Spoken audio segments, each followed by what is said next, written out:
लड़की के पीछे पीछे चक्कर लगाते हो, देखा जो फूल लड़के भोरे हो जाते हो।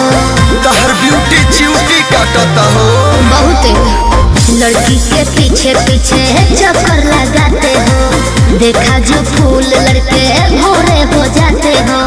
पापा जी पुलिस है इसी शहर में, कह दो तुम सबकी फट जाएगी, हाँ हाँ फट जाएगी। सिटी मारा जो लड़की, सिटी मारा जो लड़की पलट जाएगी, वो गारंटी है मेरे से फट जाएगी। अच्छा। सिटी मारा जो लड़की पलट जाएगी, वो गारंटी है तेरे से फट जाएगी।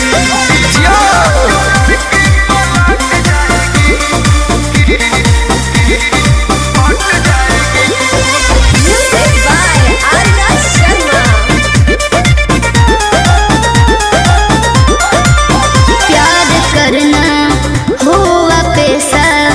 धोखा देते हैं लड़के हमेशा, बारू हाले का परल पहले का धोखेबाजन के हो। दुनिया बना या जमाना रंग बाजन के हो।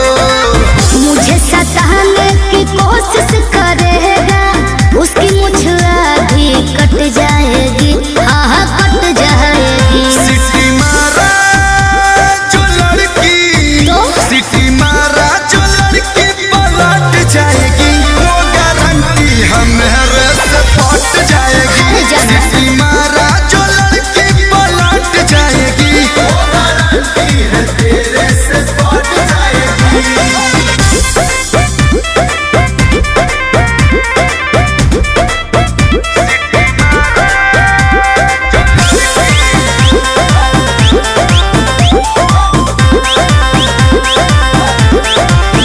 प्यार होता है बड़ा अंधा, आंसू करना ना दिल का धंधा।